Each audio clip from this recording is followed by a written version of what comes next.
नमस्कार साथियों। आज हम आपके सामने एक नए टॉपिक के साथ फिर से उपस्थित हुए हैं। आप हमारे जिन टॉपिक्स को पढ़ो उनके बारे में अगर आपको कोई समस्या हो तो आप उन्हें कमेंट में ज़रूर बता सकते हैं। आपको लगे कि सर इंग्लिश में शब्द यूज़ करें तो उसके लिए बिल्कुल मना नहीं है, हम वो शब्द भी यूज़ कर लेंगे।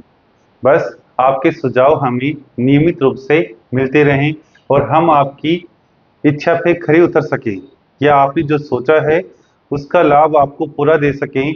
उसके लिए आपके सभी सुझाव हमारे लिए मान्य हैं। इसलिए आप हमें बार बार जैसा भी आपको कोई डाउट होता है बताते रहिएगा। आज हम एक नए टॉपिक के साथ फिर से आपके सामने उपस्थित हुए हैं जिसका नाम है अकाउंटिंग टर्मिनोलॉजी, लेखांकन शब्दावली। इसके पार्ट फर्स्ट में हमने आपको कुछ शब्दावलियों के बारे में बताया और आज हम यहाँ पे कुछ शब्दावलियों के बारे में और डिस्कस करेंगे। अकाउंटिंग टर्मिनोलॉजीज को बोलते हैं लेखांकन शब्दावलियां।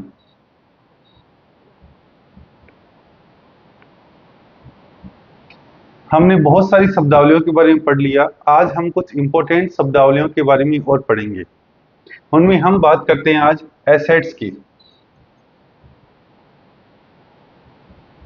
जिसे हम संपत्ति या परिसंपत्ति के नाम से लिख सकते हैं। बिजनेस के पास भी कुछ एसेट्स होती हैं क्योंकि बिजनेस अपने आप में आइडेंटिटी रखने वाला एक आर्टिफिशियल पर्सन होता है। इसलिए बिजनेस के पास खुद की एसेट्स और खुद की लायबिलिटीज दोनों अवेलेबल होती है। लास्ट क्लास में हमने बिजनेस की लायबिलिटीज के बारे में डिस्कस किया था। आज हम बिजनेस की एसेट्स के बारे में डिस्कस करते हैं।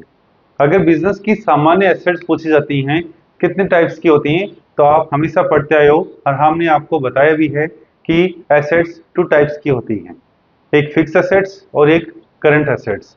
लेकिन उसके साथ साथ बिजनेस की एसेट्स कुछ और भी हो सकती हैं। होती वो अन्य एसेट्स हैं, उसके कुछ एसेट्स उन्हीं 2 एसेट्स के अंदर आती है, लेकिन उनको अलग से कैटेगराइज किया गया है तो उनके बारे में कई बार क्वेश्चंस भी आ जाता है। तो अगर हम एसेट्स को डिस्क्राइब करें तो एसेट्स बिजनेस की वे वस्तुएं होती हैं जो बिजनेस के लिए कुछ आर्थिक मूल्य रखती हैं। अर्थात ये कुछ ऐसी वस्तुएं हैं जिनको हम मूल्य के रूप में माप सकते हैं। अगर बिजनेस के एसेट्स की बात करें तो एसेट्स जनरली 2 प्रकार की होती हैं। एक तो होती है अपनी स्थायी संपत्तियां, स्थायी संपत्तियां जिन्हें आप फिक्स्ड एसेट्स कहते हैं, फिक्स्ड एसेट्स कहते हैं। फिक्स एसेट्स तो अगेन हम 2 पार्ट में बांट देते हैं। एक तो होती है अपनी मूर्त स्थायी संपत्तियां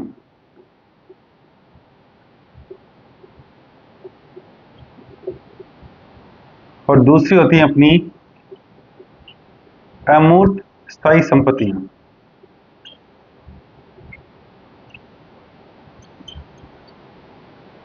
मूर्त को हम बोलते हैं टेंजिबल फिक्स्ड एसेट्स और अमूर्त को हम बोलते हैं intangible fixed assets.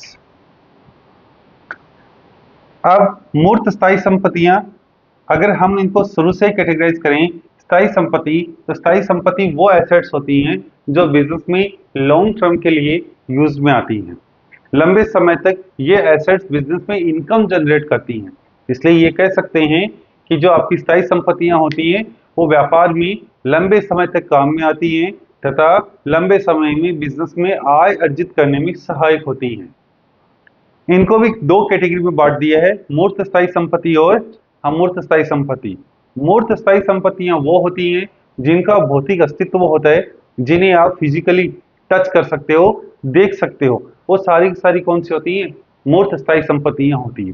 For example building होती है, मशीन होती है, फर्नीचर होता है, मोटर होता है। तो ऐसी एसेट्स जो बिजनेस में लंबे समय तक काम में आती है वो सभी कौन सी होती है और जिसको आप देख सकते हैं वो मूर्त स्थायी संपत्तियां होती हैं। अगर मैं बात करूं इनटेंजिबल फिक्स एसेट्स की तो इन्हें बोलते हैं अमूर्त स्थायी संपत्तियां। ये ऐसी संपत्तियां हैं जिनका कोई भौतिक अस्तित्व नहीं होता है, लेकिन इनके रीजन से या इनके होने से बिजनेस में सुपर प्रॉफिट अर्न होता है। कह सकते हैं कि बिजनेस सामान्य लाभ से अधिक लाभ कमाता है। इसलिए goodwill, copyright, patent, trademark, brand, ये सारी की सारी कौन सी होती है? अमूर्त स्थायी संपत्तियों के एग्जाम्पल है। इसलिए अगर मैं इनके एग्जाम्पल्स की बात करूं तो बिल्डिंग, मशीन, फर्नीचर, ये सारी की सारी एटसेट्रा, ये कौन सी होती है? अपनी मूर्त स्थायी संपत्तियां होती हैं। अगर अमूर्त की बात करूं मैं तो गुडविल, जिसको बोलते हैं ख्याति, पेटेंट, कॉपीराइट, ट्रेडमार्क, ये सारी की सारी अपनी क्या होती हैं? अमूर्त स्थायी संपत्तियां होती हैं। तो एक प्रश्न आता है कई बार, ख्याति है, ऑप्शन होता है स्थायी संपत्ति, मूर्त स्थायी संपत्ति, अमूर्त स्थायी संपत्ति, उपरोक्त में से कोई नहीं। तो याद रखना, गुडविल अमूर्त स्थायी संपत्ति का पार्ट होता है। हम क्या देखते हैं, पहला ऑप्शन स्थायी संपत्ति दे दिया तो वही उत्तर होगा, लेकिन ऐसा नहीं है। आपको अच्छे से याद रखना है, अगर आपके पास ऑप्शन में मूर्त और अमूर्त दोनों विकल्प दे रखे तो आपको वहां से आइडेंटिफाई करना पड़ेगा। अगर ये दोनों ही विकल्प में उपलब्ध नहीं है तब आप क्या यूज कर सकते हो? स्थायी संपत्ति शब्द को यूज कर सकते हो। इसलिए ये आपकी कौन सी एसेट्स होती हैं? अमूर्त स्थायी संपत्तियां होती हैं। अगर उसके बाद में बात करूं तो हम बात करते हैं चालू संपत्तियों की। हम बात करते हैं चालू संपत्तियां, इसको बोलते हैं करंट एसेट्स। करंट एसेट्स या इनको शॉर्ट टर्म एसेट्स भी बोलते हैं। अल्पकालीन संपत्तियां, ये वो संपत्तियां होती हैं जो 1 ईयर के अंदर एक रूप से दूसरे रूप में क्या हो जाती हैं? परिवर्तित हो जाती हैं। एक रूप से दूसरे रूप में परिवर्तित होने का मतलब वो कौन सी होती है? तो जैसे रोकड़, रोकड़ वो क्या बन जाता है? अपनी चालू संपत्ति बन जाता है। स्टॉक, इसको भी क्या मानते हैं? चालू संपत्ति। ऐसे ही डेटर्स, ये भी क्या होती है? अपनी चालू संपत्ति। इसके अलावा बिल्स, रिसीवेबल, ये भी क्या होती है? अपनी चालू संपत्ति। इसके अलावा प्रीपेड एक्सपेंसेस, ये भी क्या होती है? अपनी चालू संपत्ति। तो ये सारी की सारी अपनी चालू संपत्तियां होती हैं।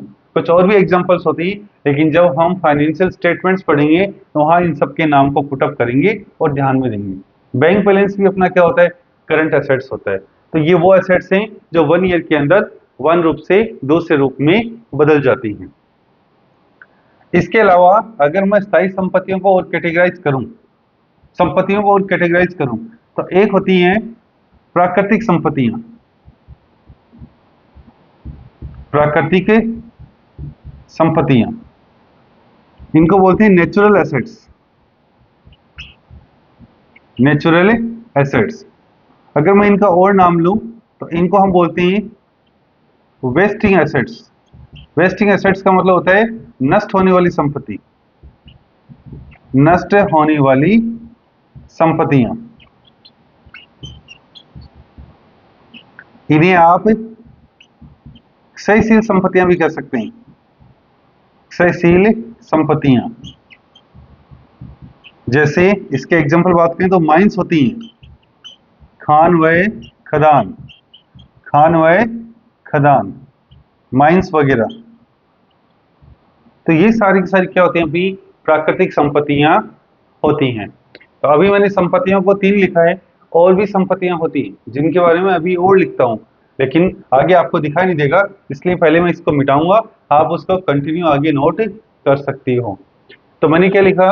स्थायी संपत्तियां 2 टाइप्स की होती हैं, मूर्त और अमूर्त। करंट एसेट्स वो होती है जो एक रूप से दूसरे रूप में एक वर्ष में बदल जाती हैं। प्रश्न आता है कई बार, व्यापार में खान और खदान किस प्रकार की संपत्ति होता है? तो वहां स्थायी संपत्ति भी ऑप्शन मिल सकता है और आपको क्षयशील संपत्ति मिल सकता है, वेस्टिंग एसेट्स नाम मिल सकता है, वहां पे नष्ट होने वाली संपत्तियां या प्राकृतिक संपत्तियां, नेचुरल एसेट्स भी मिल सकता है। तो अगर इनमें प्रश्न आता है तो एक तो ये गुडविल का प्रश्न बड़ा अच्छा होता है। गुडविल कौन सी एसेट्स होती है? गुडविल अमूर्त स्थायी संपत्ति होती है। एक ही पूछते हैं खान व खदान कौन सी संपत्ति होती है? तो नेचुरल एसेट्स बोल दो या क्षयशील संपत्तियां बोल दो। तो इस तरह से हम इन एसेट्स को अलग अलग तरह से कैटेगराइज करते हैं। आप इसको नोट कीजिए, फिर आगे हम इनके बारे में दो संपत्तियां और नोट करते हैं। इनके बारे में मैं कुछ बातें लिखूंगा, वो भी आप नोट करना। मिटाते हैं इसको।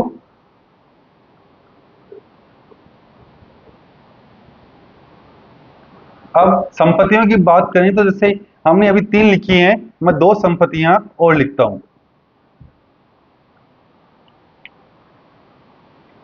एक होती है काल्पनिक संपत्तियां,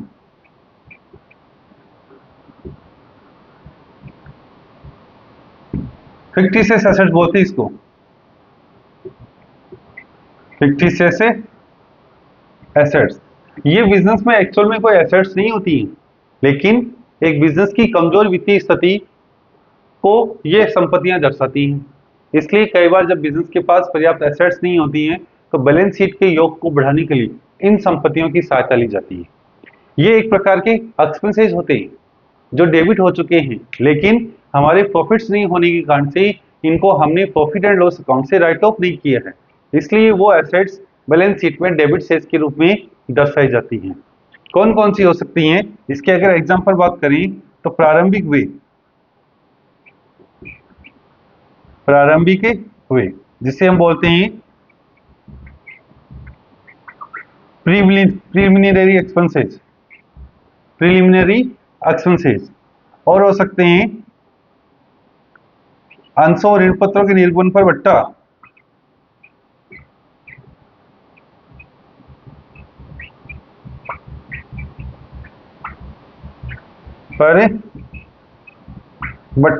discount on issue of shares and debenture. लेकिन आजकल एक नियम कर दिया कि आप अंशों को बट्टे में जारी नहीं करोगे, इसलिए केवल ऋण पत्रों के निर्गमन पर बट्टे की बात कर सकते हो आप।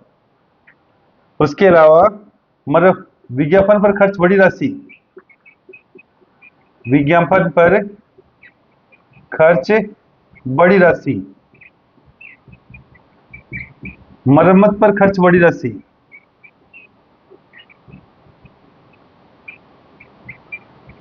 देखो, विज्ञापन और मरम्मत इन दोनों पे छोटी राशि भी खर्च होती है तो बड़ी राशि भी खर्च होती है। अगर छोटी राशि खर्च होती है, स्मॉल अमाउंट, छोटी राशि का मतलब, तो आप इसको P&L से राइट ऑफ कर लेते हो।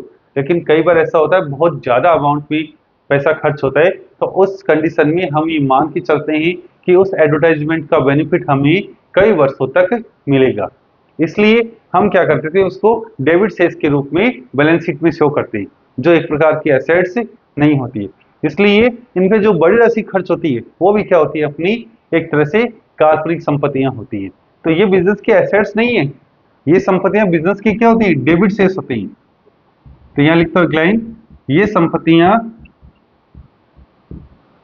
व्यवसाय के डेबिट सेल्स होने के कारण, डेबिट सेल्स होने के कारण इनको बैलेंस शीट में दिखाते हैं, बैलेंस शीट में दर्शाते हैं, बैलेंस शीट में दर्शाता है। तो बिजनेस में काल्पनिक संपत्तियां भी होती हैं जो राइट ऑफ की जाती हैं। इसके अलावा मैं एक संपत्ति और लिखता हूं,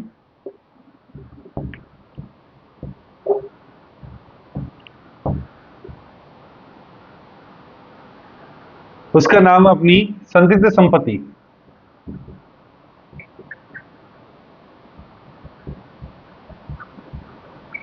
इसको बोलते हैं कॉन्टिंजेंट एसेट्स।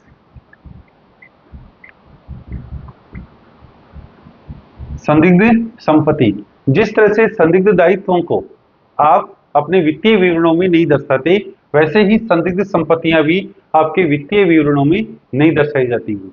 इनको केवल जब बिजनेस की इंफॉर्मेशन हमें यूजर्स के सामने शो करनी पड़ती है, तो वहां फुट नोट्स में इसको दिखाना पड़ता है।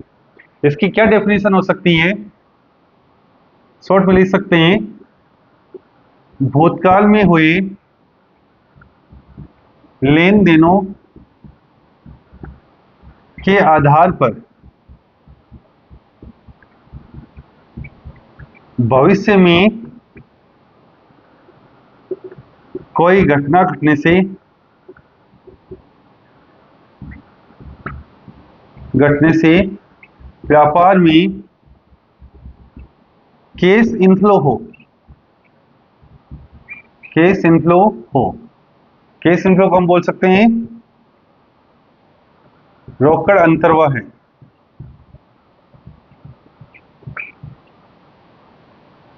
रोकड़ अंतर्वाह हो, उसे संदिग्ध संपत्ति कहते हैं।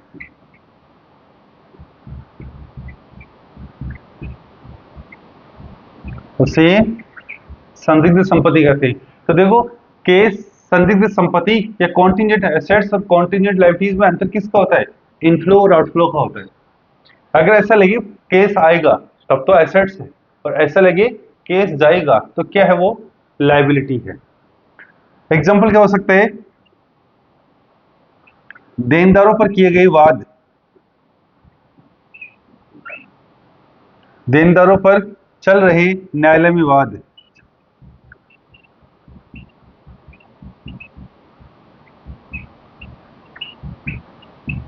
हमने कोई देनदारों पे क्या कर दिया? कोई केस कर रखा है, दावे कर रखे हैं, और उसके लिए हमें उम्मीद है कि पैसे आने की चांसेस ही होते हैं, वो अपने लिए क्या होती है? संदिग्ध संपत्ति होती है। इसके लिए एक नोट याद रखिएगा आप, संदिग्ध संपत्ति को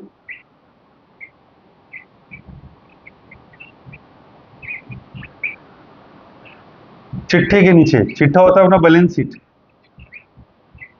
नीचे फुटनोट्स में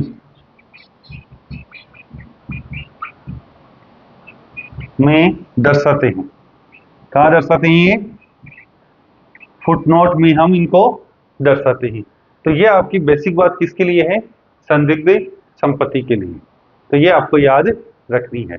ये जरूर याद रखना है कि बिजनेस में जो फिक्स एसेट्स होती है वो लॉन्ग टर्म के लिए यूज होती है, और जो करंट एसेट्स होती है वो शॉर्ट टर्म के लिए यूज होती है।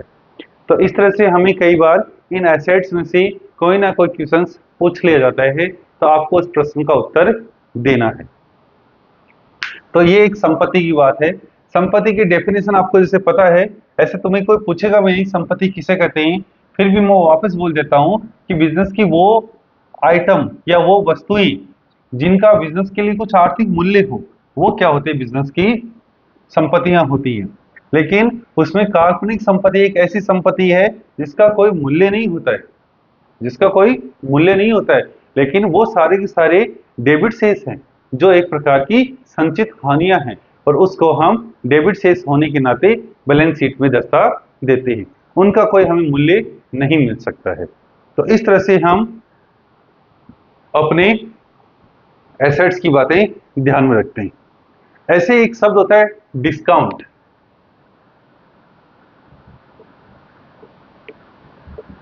जिसको हम बोलते हैं बट्टा, डिस्काउंट। डिस्काउंट देखो, कॉमर्स में एक सामान्य वर्ड होता है, और ये जनरल लाइफ में भी एक सामान्य वर्ड होता है, क्योंकि हम बहुत सी बातें या बहुत सी जो चीजें खरीदते हैं उनके लिए डिस्काउंट को जरूर कंसिडर करते हैं। अगर बिजनेस के पॉइंट ऑफ व्यू से बात करूं तो डिस्काउंट दो प्रकार का होता है। एक तो होता है व्यापारिक बट्टा,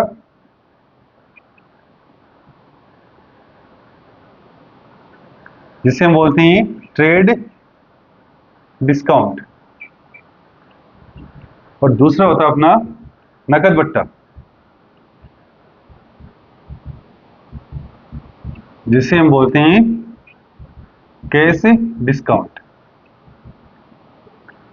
अब नकद बट्टा दो तरह से दिया जा सकता है, एक तो डिस्काउंट अलाउड,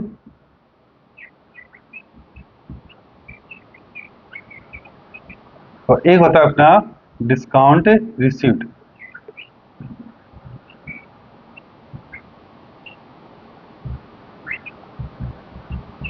बट्टा दिया और बट्टा प्राप्त किया।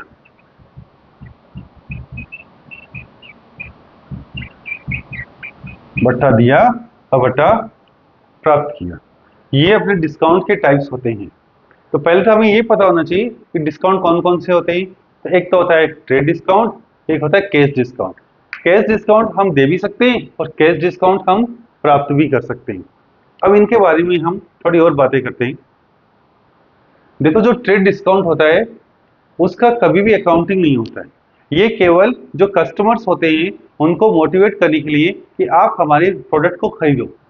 हम सामान्यतया किसी वस्तु को खरीदते नहीं हैं, लेकिन जैसे ही हमें ये लगे कि हमें इस पर डिस्काउंट मिल रहा है तो हम उस पर थोड़ा सा ज़्यादा कंसिडर करते हैं। इसलिए जो फ्लिपकार्ट, अमेजोन की जो सेल आती हैं, वो सारी की सारी सेल में जो डिस्काउंट शो होता है वो कौन सा होता है? ट्रेड डिस्काउंट होता है। ट्रेड डिस्काउंट का कोई अकाउंटिंग नहीं होता, इसको केवल हम मूल्य सूची में से क्या करते हैं? लेस करते हैं। जबकि कैश डिस्काउंट होता है, इसका अकाउंटिंग ट्रीटमेंट होता है, और अकाउंटिंग ट्रीटमेंट के लिए हम इसको अपनी बुक्स में दर्शाते हैं। इसलिए डिस्काउंट अलाउड और डिस्काउंट रिसीव्ड की कैटेगरी में इसको डिवाइड कर देते हैं। अगर मैं व्यापारिक बट्टे की बात करूं तो इसमें आपको क्या ध्यान रखना है?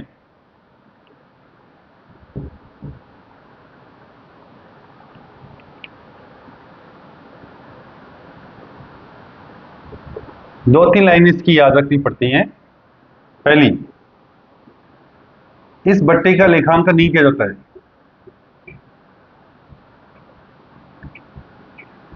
लेखांकन नहीं किया जाता है।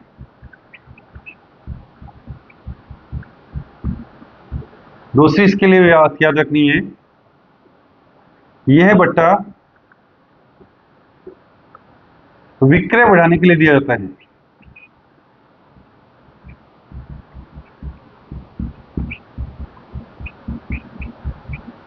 विक्रय बढ़ाने के लिए दिया जाता है।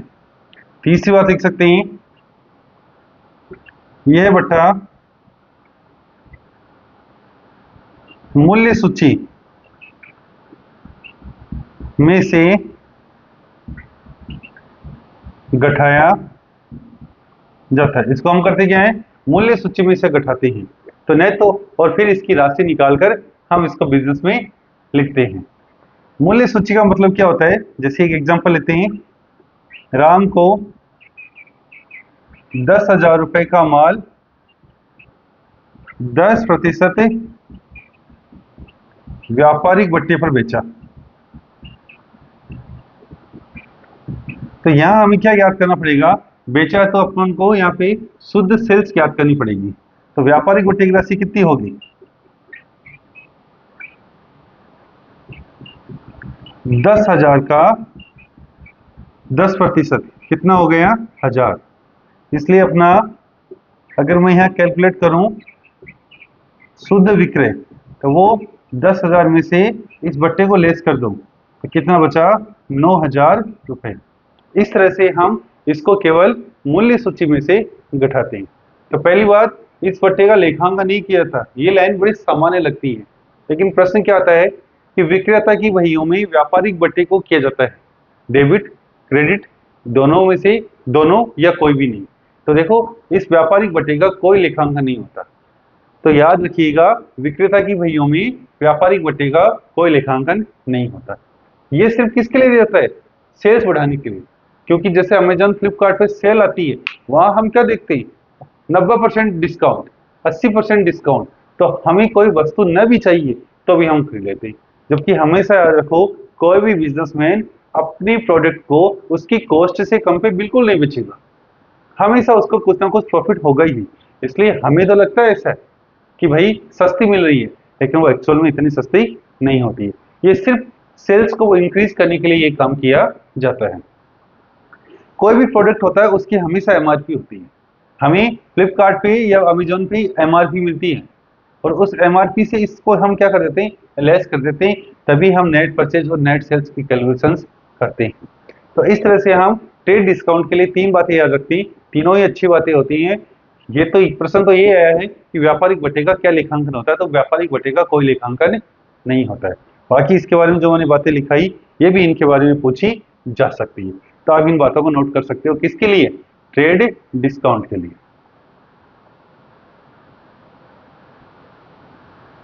नोट कीजिए, फिर मैं मिटाता हूं इसको।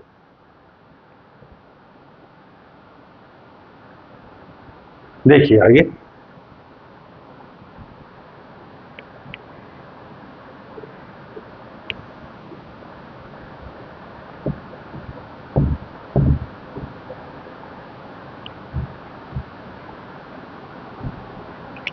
ट्रेड डिस्काउंट को लिखते हैं कैश डिस्काउंट। अब कैश डिस्काउंट क्यों दिया जाता है? यह बट्टा ग्राहकों से, ग्राहक बोल दो या देनदार बोल दो, ग्राहक ऑब्लिक है देनदारों से शीघ्र नकद राशि प्राप्त करने के लिए दिया जाता है।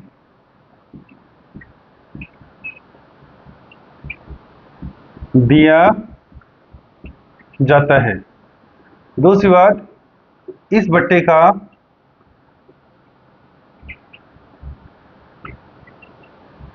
लेखांकन किया जाता है। देखो, या तो शीघ्र भुगतान करो तब ये बट्टा लेते हैं, या शीघ्र राशि प्राप्त करो तो भी ये बट्टा क्या करते हैं, हम लेते हैं। इसलिए लेने के लिए और देने के लिए दोनों तरह पे ये बट्टा काम में आता है। और साथ ही इस बट्टे का लेखांकन किया जाता है। डिस्काउंट अलाउड हमेशा डेबिट होगा और डिस्काउंट रिसीव्ड हमेशा क्रेडिट होगा, क्योंकि डिस्काउंट अलाउड अपने लिए खर्चा होता है या कह सकते हैं लॉस होता है, और डिस्काउंट रिसीव्ड अपने लिए इनकम होती है या कह सकते हैं प्रॉफिट होता है। क्यों? हमारे पास पैसे बचते हैं तो प्रॉफिट ही होगा, इसलिए हम क्या करते हैं, इन दोनों को लिखते हैं। तो ये आपको अच्छे से याद रखना है कि बट्टा दो प्रकार से होता है, कैश और ट्रेड डिस्काउंट। तो बट्टे के बारे में कई बार प्रश्न पूछा जाता है और ये सामान्यतः हमें पता भी होना चाहिए। तो ये बट्टे की शब्दावलियां होती हैं। फिर हम बात करते हैं एक्सपेंडिचर की। एक्सपेंडिचर की वे, एक्सपेंडिचर को भी हम अलग अलग कैटेगरी में डिवाइड करते हैं। पहला, आयगत व्यय। दूसरा, पूंजीगत व्यय। और तीसरा, स्थगित आयगत व्यय। स्थगित आयगत व्यय, इसे बोलते हैं रेवेन्यू एक्सपेंडिचर।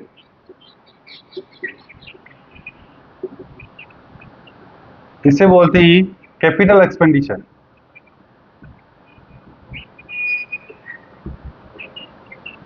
इसे बोलते हैं डिफर्ड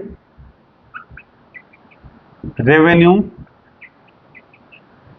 एक्सपेंडिचर। इस तरह से जो अपने वे होते हैं, एक्सपेंडिचर होते हैं, उनको भी हमने कितनी कैटेगरी में बांट दिया है, 3 कैटेगरी में बांट दिए हैं। रेवेन्यू एक्सपेंडिचर, कैपिटल एक्सपेंडिचर और डिफर्ड रेवेन्यू एक्सपेंडिचर। आयगत व्यय, पूंजीगत व्यय और स्थगित आयगत व्यय, ये 3 प्रकार के खर्चे होते हैं। इन तीनों के बारे में हम बातें पढ़ते हैं। आयगत व्यय होता है, आयगत खर्चे वो होते हैं, आयगत व्यय वो होते हैं जो हर साल होते रहते हैं। एवरी ईयर ये खर्चे होते हैं, जैसे वेतन चुका दिया, मजदूरी चुका दी, हमने किराया चुका दिया, ये सारे कौन से होते हैं, रेवेन्यू एक्सपेंडिचर। तो इनका बेनिफिट हमें 1 ईयर तक ही मिलता है। कितने टाइम तक मिलता है? 1 ईयर तक। पर 1 साल बाद में जब ये बारी आती है तो इन खर्चों को दोबारा पेमेंट करना होता है। ये खर्चे रूटीन नेचर के होते हैं या कह सकते हैं आवर्ती प्रकृति के होते हैं। आवर्ती प्रकृति में होते हैं, बार बार होते रहते हैं, इसलिए इनको हम आवर्ती प्रकृति में शामिल करते हैं। और ये खर्चे वर्ष के अंत में अपने trading and profit and loss account में ट्रांसफर करके इनके खातों को क्या कर दिया जाता है, बंद कर दिया जाता है। ऐसे ही कैपिटल एक्सपेंडिचर, ये विशेष नेचर के खर्चे होते हैं और विशेष नेचर के होने के कारण इनका बेनिफिट हमें 1 वर्ष से अधिक समय तक मिलता है। अधिक समय तक बेनिफिट होने का मतलब ये होता है कि जैसे इन खर्चों को हम जब 1 वर्ष से अधिक समय तक काम में लेते हैं तो इनको हम बैलेंस शीट में शो करते हैं। तो जितनी भी अपनी फिक्स एसेट्स होती हैं वो सारी की सारी कौन से होते हैं, अपनी कैपिटल एक्सपेंडिचर होते हैं। ये एक्सपेंडिचर बिजनेस की जो फिक्स एसेट्स होती हैं उनकी कैपेसिटी को क्या करती है, इंक्रीज करती है। डिफर्ड रेवेन्यू एक्सपेंडिचर ये कोई एक्सपेंडिचर नहीं है, ये पहले एक्सपेंडिचर हो गए। ये वो खर्चे हैं जिनका हमें करंट ईयर के साथ साथ फ्यूचर में भी बेनिफिट मिलता है। इसलिए जितने भी अपनी काल्पनिक संपत्तियां होती हैं उन्हें हम डिफर्ड रेवेन्यू एक्सपेंडिचर की श्रेणी में डालते हैं। इसलिए जब तक ये राइट ऑफ नहीं होते इनको हम बैलेंस शीट के अंदर डेबिट सेल्स के रूप में दर्शाते हैं। तो इनकी देखो अलग अलग बातें जो मैंने बोली उन सबको हम नोट करते हैं और हमने क्या क्या बोला है।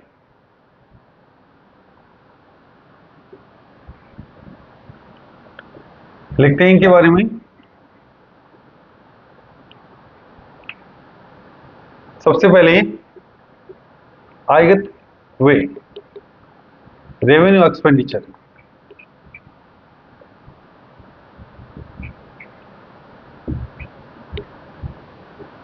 पहली बात, इन खर्चों का लाभ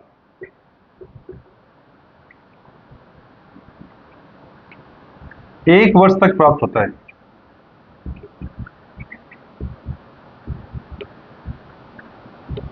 इन खर्चों का लाभ कितने वर्ष तक होता है? एक वर्ष तक प्राप्त होता है। ये खर्चे आवर्ती प्रकृति के होते हैं।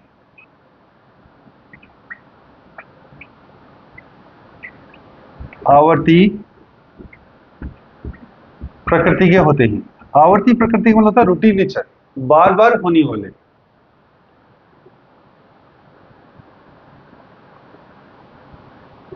ये खर्चे स्थायी संपत्तियों की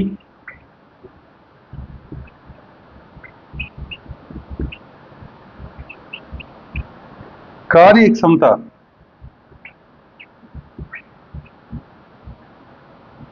बनाए रखने के लिए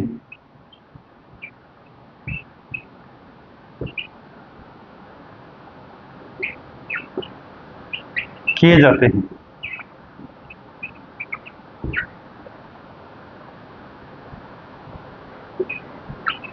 ये खर्चे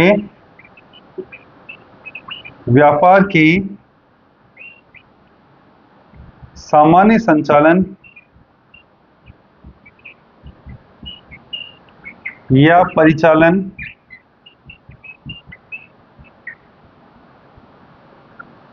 के लिए किए जाते हैं।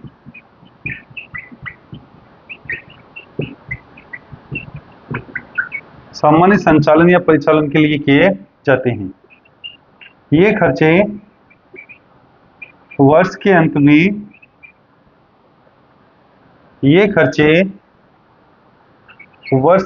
में trading and profit and loss account में से होते हैं। Trading and profit and loss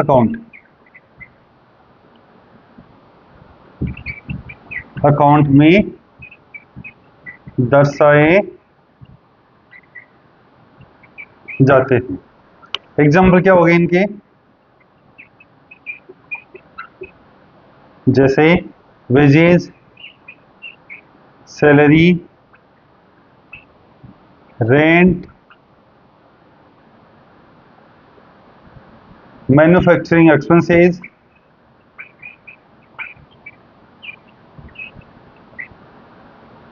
paid. ये सारे खर्चे, ये जो आप चुकाते हो ये सारे के सारे कौन से होते हैं? अपने रेवेन्यू एक्सपेंडिचर होते हैं। तो आपको रेवेन्यू एक्सपेंडिचर में इतनी सारी बातें याद रखनी है। पहली बात, इन खर्चों का लाभ एक वर्ष तक प्राप्त होता है। दूसरी, ये खर्चे आवर्ती प्रकृति के होते हैं, जो सामान्य होते हैं, हमेशा होते रहते हैं, इसलिए व्यापार के सामान्य संचालन या परिचालन के दौरान ये खर्चे किए जाते हैं। ये बात बहुत अच्छी होती है, आपको अच्छे से याद रखनी है इनमें, क्योंकि देखो बाकी तो सामान्य बातें ही सबको आती हैं। ये बात अच्छे से याद रखनी है कि जो आयगत खर्चे होते हैं वो अस्थायी संपत्तियों की कार्य क्षमता बनाए रखने के लिए किए जाते हैं। बनाए रखने वाली जैसे मशीनें होती हैं, तो मशीनों की हमें सर्विस करनी पड़ती है, अन्यथा मशीनें बंद हो जाती हैं। तो उनकी सर्विस का जो खर्चा है वो उनको मेंटेन करने के लिए होता है, न कि उनकी कैपेसिटी को बढ़ाने के लिए। इसलिए ये खर्चे हमेशा कार्य क्षमता को बनाए रखने के लिए किए जाते हैं, बढ़ाने के लिए नहीं किए जाते हैं। और ये कहाँ आते हैं? वर्ष के अंत में trading and profit and loss account में दर्शाते हैं। जैसे जितने भी हमने खर्चे पे किए, चाहे वो डायरेक्ट हो चाहे वो इनडायरेक्ट हो, इस तरह से ये सारे के सारे कौन से होते हैं? अपने आयगत खर्चे होते हैं। इनको आप लिख सकते हो, नोट कर सकते हो, और आपको ध्यान रखना है इसको, नोट कीजिए इनको।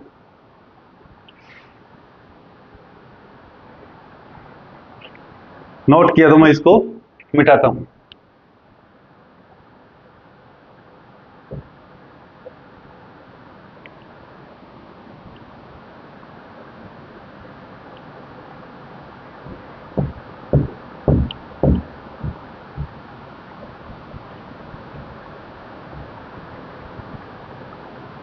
अब बात करते हैं अपन पूंजीगत खर्चे की।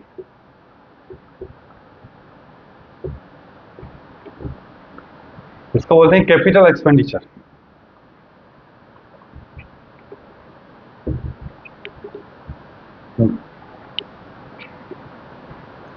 ये खर्चे विशिष्ट प्रकृति के होते हैं, विशिष्ट प्रकृति के होते हैं। प्रकृति ने मानो तो ये खर्चे विशिष्ट होते हैं, इसलिए इनका लाभ 1 ईयर से अधिक मिलता है। तो 1 वर्ष से अधिक मिलता है, 1 वर्ष से अधिक समय तक इसका लाभ मिलता है। ये खर्चे अनावर्ती प्रकृति के होते हैं। वो तो थे अनावर्ती, आवर्ती, ये थे अनावर्ती, नॉन रिकरिंग। आवर्ती होता है रिकरिंग और अनावर्ती होता है नॉन रिकरिंग, अनावर्ती प्रकृति के होते हैं। ये खर्चे स्थायी संपत्तियों की कार्य क्षमता बढ़ाने के लिए किए जाते हैं।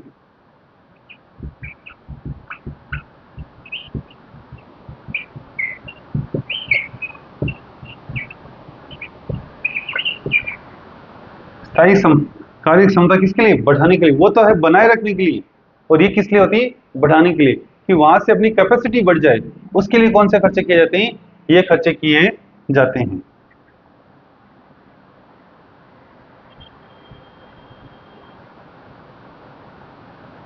ये खर्चे व्यापार में दीर्घकाल में आय अर्जित करवाते हैं।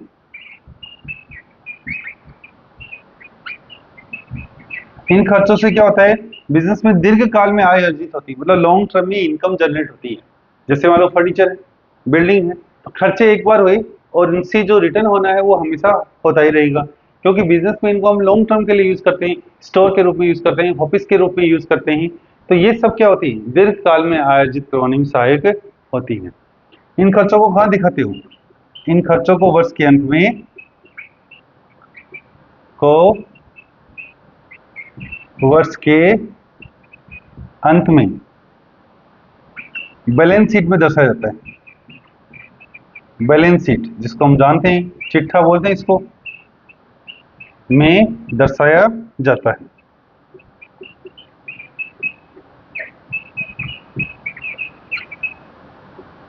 जैसे एग्जाम्पल की बात करें,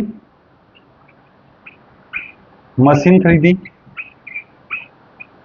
फर्नीचर खरीदा,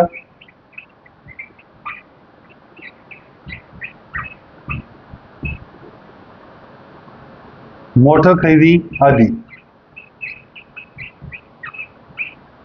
मतलब जितनी भी फिक्स असेट्स परचेज की हैं, तो ऐसे भी लिखते हैं बाई ऑफ फिक्स असेट्स, एक ही बात है। तो ये सभी के सभी क्या होते हैं? अपने पूंजीगत खर्चों की बात होती है। तो इसमें देखो ये बात नहीं होती अपने आप में, ये आपको याद रखनी होती है। बेटा इसको आप इसको नोट कर सकते हो, ताकि आपके पास इनके बातें रिटर्न में रहें।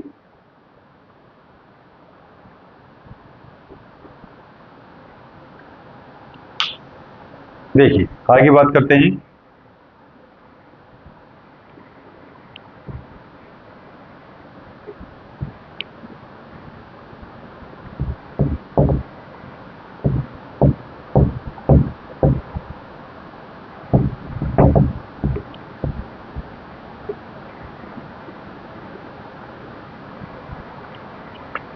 तीसरा था अपना स्थगित,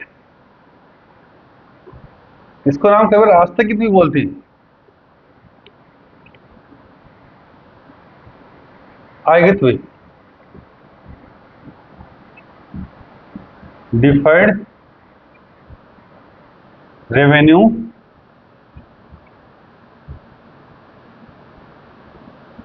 एक्सपेंडिचर। तो देखो इसके बारे में कुछ छोटी छोटी बातें तो नहीं है, लेकिन आपको मैं मोटा मोटी इसकी डेफिनेशन समझाऊं। ऐसे खर्चे जिनका लाभ चालू वर्ष के साथ साथ आगामी अवधि में भी प्राप्त होता है, डिफर्ड रेवेन्यू एक्सपेंडिचर कहलाते हैं। जैसे मान लो एडवर्टाइजमेंट का एक्सपेंडिचर है। एडवर्टाइजमेंट शॉर्ट्स में भी होता है और लॉन्ग में भी होता है। शॉर्ट और लॉन्ग का मतलब क्या होता है? शॉर्ट और लॉन्ग की बात हम करते हैं मनी के पॉइंट ऑफ व्यू से। देखिए जैसे हमने पंपलेट बंटवाई, पंपलेट हम समझते हैं, या फ्री सैंपल बंटवाई, तो वो एडवर्टाइजमेंट है, लेकिन उसका अमाउंट क्या होता है? बहुत कम होता है। लेकिन कई बार जो भारत के बड़े बड़े न्यूज़पेपर्स होते हैं, जैसे टाइम्स ऑफ इंडिया, उसमें हमने 5-6 पेजेस पे क्या कर दिया? एडवर्टाइजमेंट दे दिया।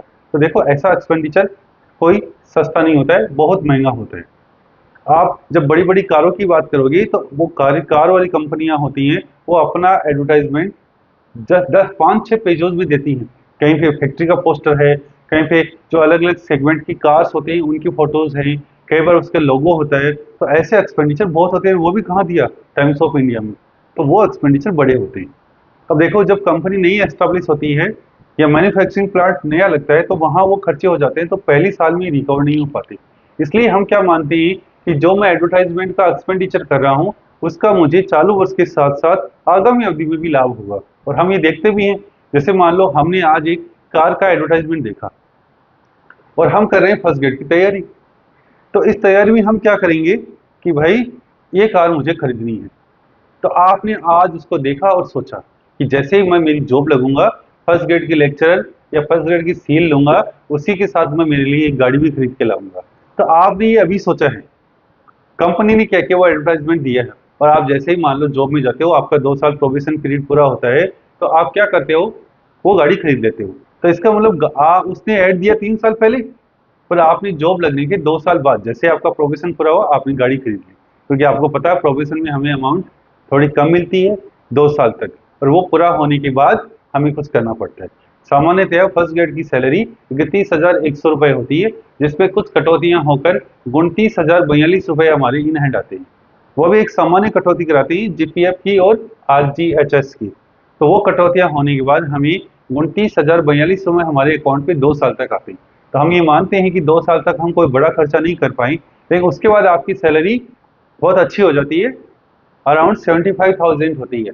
तो उस टाइम पे आप अच्छे से एक गाड़ी मेंटेन कर सकते हो। तो वो एडवर्टाइजमेंट आपने देखा 3 साल पहले, और उसके बिहाफ पे कंपनी को बेनिफिट हो रहा है आज।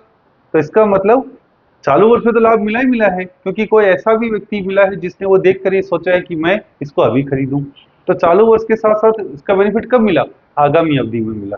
इसलिए वो क्या कहलाते हैं? अपने डिफर्ड रेवेन्यू एक्सपेंडिचर। जैसे तो मैं लिखता हूं, ऐसे खर्चे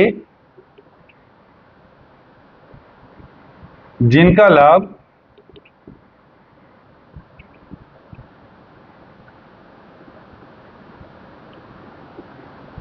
जिनका लाभ चालू वर्ष के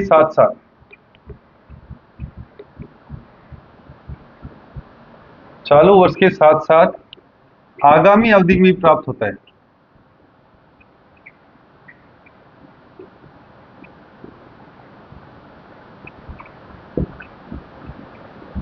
चालू वर्ष के साथ साथ आगामी अवधि में प्राप्त होता है, तथा इनका कुछ आर्थिक मूल्य नहीं होता।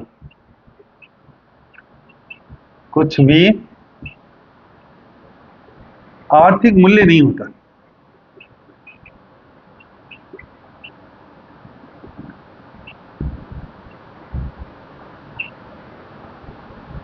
स्थगित आयगित हुए कहलाते हैं।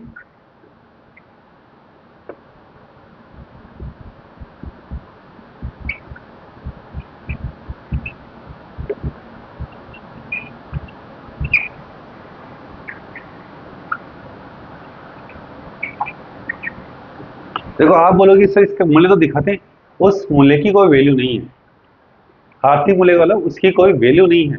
आप उस मूल्य में कुछ चेंज नहीं कर सकते। जैसे मशीन आपकी है 1 लाख रुपए की, आप उस मशीन को 90,000 रुपए 1 लाख रुपए में बेच सकते हो, लेकिन आपका एडवर्टाइजमेंट है 1 लाख रुपए का, तो उसका आपको कुछ वसूल नहीं होगा, तो उसके कारण इसका कोई आर्थिक मूल्य नहीं होता। ये खर्चे, यहां लिखता हूं एक लाइन, ये खर्चे व्यापार की कमजोर वित्तीय स्थिति को दर्शाते हैं। कमजोर वित्तीय स्थिति को दर्शाते हैं। अगर किसी बिजनेस की बैलेंस शीट में ये खर्चे दे रखें तो आप समझ लेना उस बिजनेस की जो फाइनेंशियल पोजीशन है वो बड़ी वीक है, वो बड़ी कमजोर है, क्योंकि इनका कोई विशेष मूल्य नहीं होता है, केवल हम काल्पनिक रूप से इनको दर्शाते हैं, इसलिए ये कमजोर वित्तीय स्थिति को दर्शाते हैं। तो मैंने बोला जितनी भी काल्पनिक संपत्तियां होती हैं वो सभी की सभी क्या होते हैं, डिफर्ड रेवेन्यू एक्सपेंडिचर होते हैं। तो मैं लिख देता हूं, काल्पनिक संपत्तियां स्थगित आयगत व्यय का उदाहरण है। स्थगित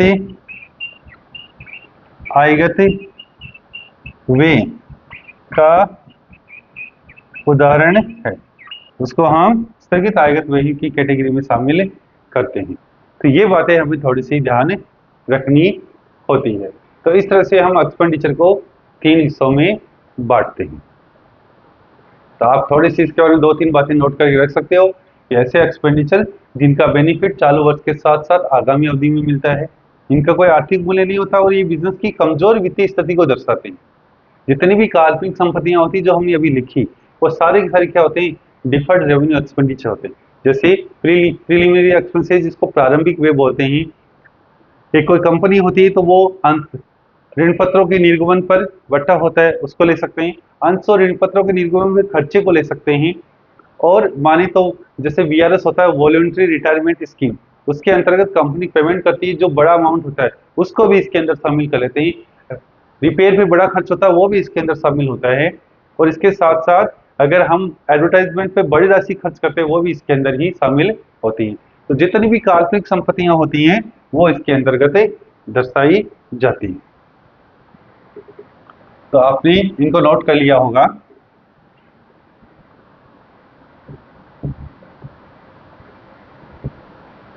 अब देखो, सब चीजों में अपवाद होता है, तो इन एक्सपेंडिचर में 1-2 बातें अपवाद की होती हैं। क्या होता है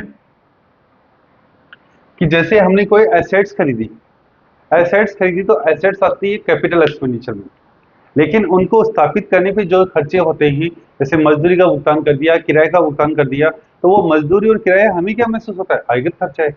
लेकिन याद रखो, जब भी कोई एसेट्स परचेज की जाती है और उसकी स्थापना पे जो भी खर्चे होते हैं वो सब के सब उस संपत्ति की लागत में शामिल होते हैं, इसलिए वो आयगत खर्चे होते हुए भी कौन सी कैटेगरी में आते हैं, पूंजीगत कैटेगरी में आते हैं।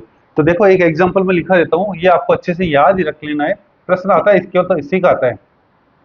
मैं लिखता हूं, स्थायी संपत्तियां खरीदने तथा स्थापित करने पर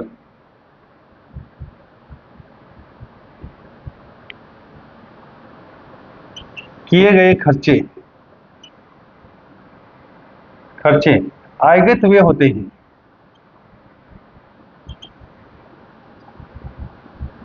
हैं। लेकिन इन खर्चों को लेखांकन में पूंजीगत खर्चा मानकर स्थायी संपत्ति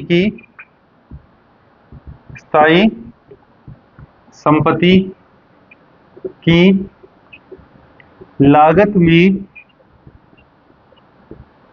जोड़ा जाता है और इनको शामिल करते हुए, इनको किसको, खर्चों को, इनको शामिल करते हुए स्थायी संपत्ति की कुल लागत ज्ञात की जाती है। स्थायी संपत्ति की कुल लागत ज्ञात की जाती है। जैसे स्थायी संपत्ति की लागत बराबर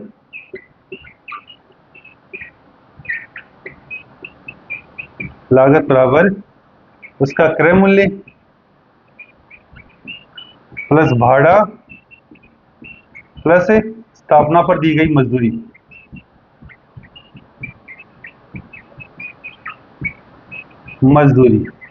तो ये सब ध्यान रखना आपको, अगर परीक्षाओं में आता है तो ये एग्जाम्पल सबसे अच्छा होता है। मैंने क्या लिखा, जब भी कोई स्थायी संपत्ति खरीदते हैं तो उसके लाने और उसको स्थापित करने की जो भी खर्चे होते हैं वो संपत्ति की लागत में शामिल होते हैं। इसलिए उन सबको जोड़कर उस संपत्ति की ऐतिहासिक लागत ज्ञात की जाती है। प्रश्न आता है कई बार कि व्यापारी ने एक मशीन खरीदी जिसकी लागत 1,00,000 रुपए है और उसको स्थापित करने पे 10,000 खर्च हो गए।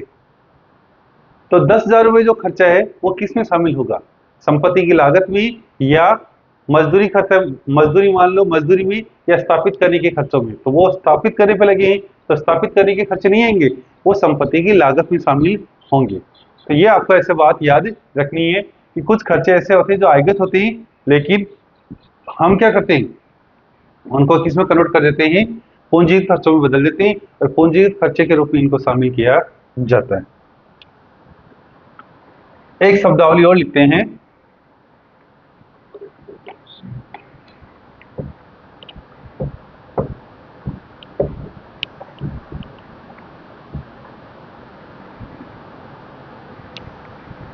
जैसे खर्चे होते हैं वैसे प्राप्तियां भी होती हैं, रिसिप्ट।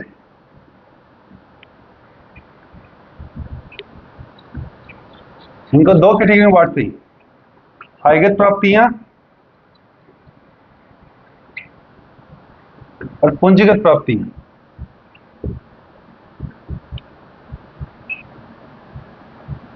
आयगत प्राप्तियां और पूंजीगत प्राप्तियां, इधर बोलते हैं इसको रेवेन्यू रिसिप्ट और यहां बोलते हैं इसको कैपिटल रिसिप्ट। रेवेन्यू रिसिप्ट के एग्जाम्पल क्या होते हैं, माल का विक्रय मतलब सेल ऑफ गुड्स, कमीशन प्राप्त,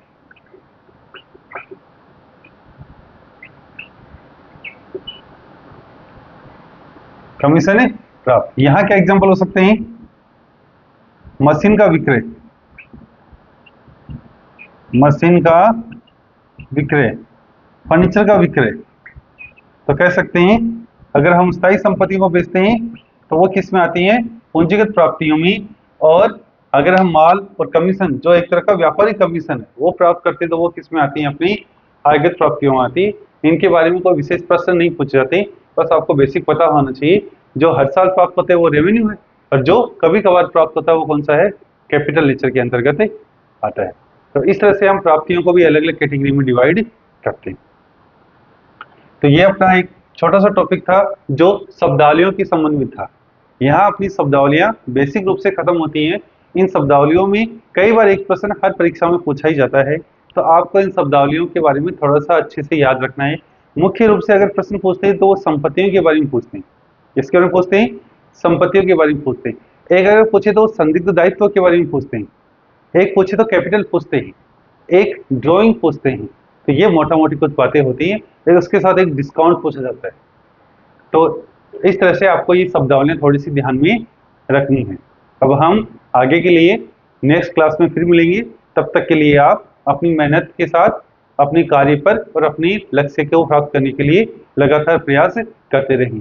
इसी के साथ धन्यवाद।